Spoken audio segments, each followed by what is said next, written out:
Oh, so I could drink this during it, right? Official sponsor of the UFC, Body Armor. We're now joined by UFC heavyweight Maurice Greene. Thanks for joining us. Thanks for having me. Our first question is with Jay Anderson from Kate Cypress. Thanks very much, and welcome back, Maurice. A couple of questions for me. First of all, when you get the call for this matchup and you hear Gian Villante as the opponent who's not known as a heavyweight in the UFC, has been outside of it, what was your reaction? Doesn't really matter to me. You know, Gian Villante played football with my brother in college at Hofstra, so he was probably a much bigger individual prior to. You know, he can perform at a bigger size because he has for probably a lot of his career at linebacker. So, I mean, it doesn't matter. If it's a light heavyweight coming up, obviously he feels like he can be here and he can make a difference. So that's neither here nor there. I just don't like to say no. Let's put it that way. Fair enough. Did your cousin have any stories about him? Do you know him well? Or it's my brother. It's my brother. It's my big brother. Yeah.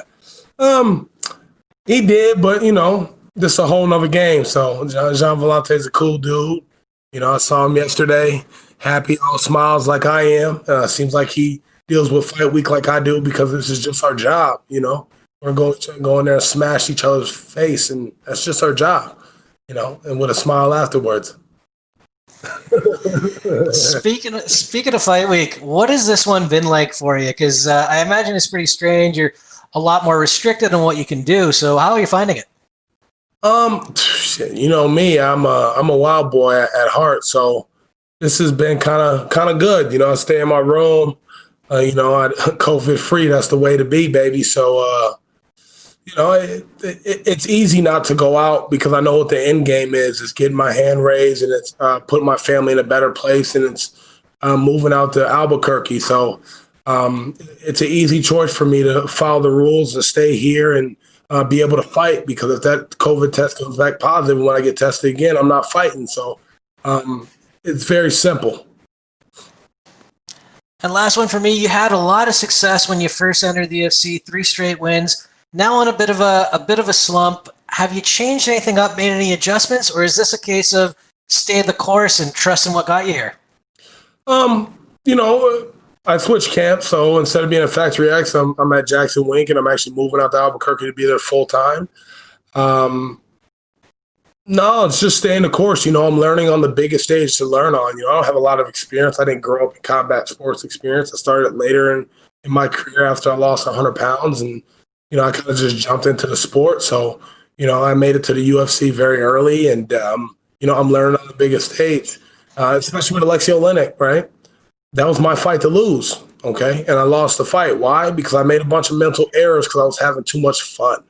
I enjoy this. I love it. Like, that's the freest time of my life. But sometimes you just got to stay in the game. And with those veterans, you know, you make a couple of mental errors, and guess what? That'll cost you a fight, and it did. So I learned the hard way. All right. Well, I wish you the best of luck this weekend. Looking forward to it. Thank you. Who's next? Our next question is from Mike Heck. Mike, you have been unmuted. How's it going, Maurice? How you doing, big homie?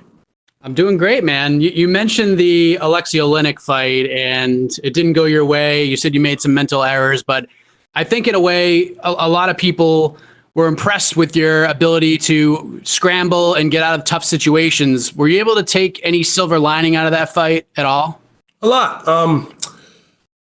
You know, I know why I missed some of the head kicks. I was trying to take his head off. I was trying to highlight reel his ass. And sometimes it's like watching Justin Gaethje and Tony Ferguson, right? Gaethje had to stay composed in those moments of craziness where he could have finished that fight, and he did that. And it was me just, you know, I need to stay composed and stick to the game plan in those moments of, you know, getting caught up and just having fun and wanting to see him just highlight reel him and watch him slide down the cage. So I forgot the question, but it's all right. So it sounds like you did find some silver lining in the fight. Oh, the silver lining. Oh, no, I mean, I go back and look at like my grappling, right? You know, I'm a 3-stripe Brazilian Jiu-Jitsu blue belt, and I take pride in the fact that I do Jiu-Jitsu and a gi, and I love it. I wasn't afraid to grapple with one of the best in the UFC. As a matter of fact, I used that to scramble to get up versus just trying to get up and having him stuff that. So my striking was on point. He threw a bunch of overhands. I was able to evade those and give him my hands back, and that's what made him want to take me down.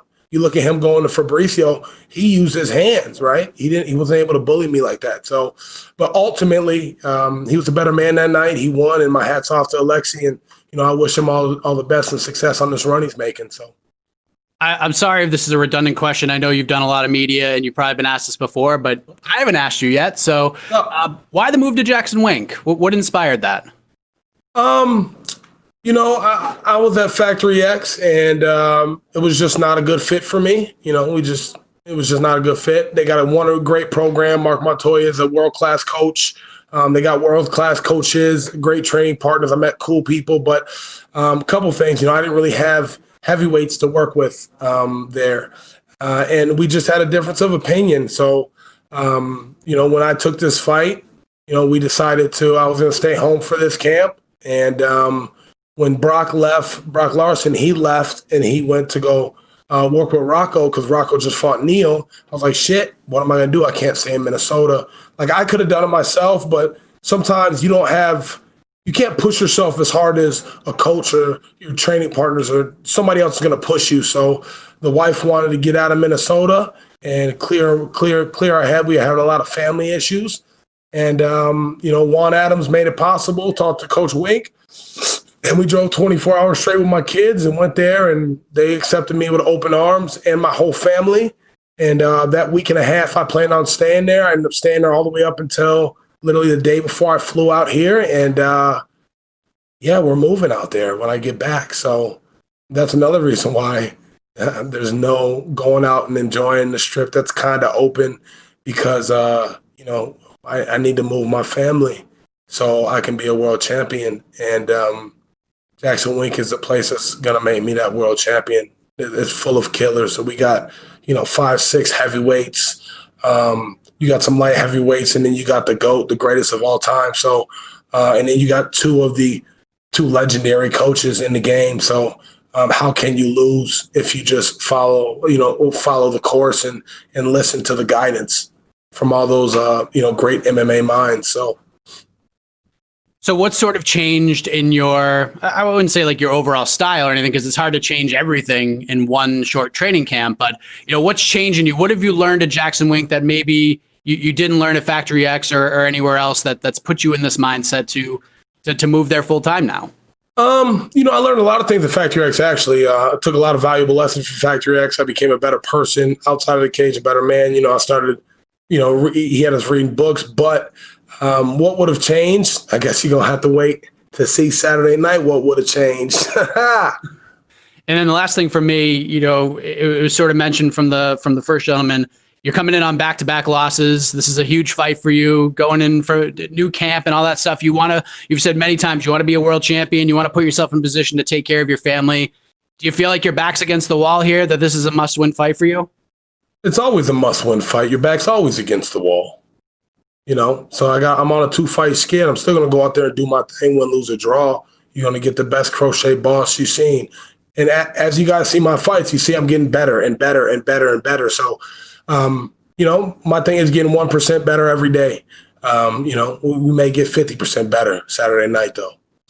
And John seems to be like the perfect matchup for you to do that, correct? Anybody's the perfect matchup. Anybody can get it, just to be sure. I mean, everybody thinks just because he's a light heavyweight that I have some sort of advantage. This guy, he's not going to move up to heavyweight if he doesn't feel he can be successful here.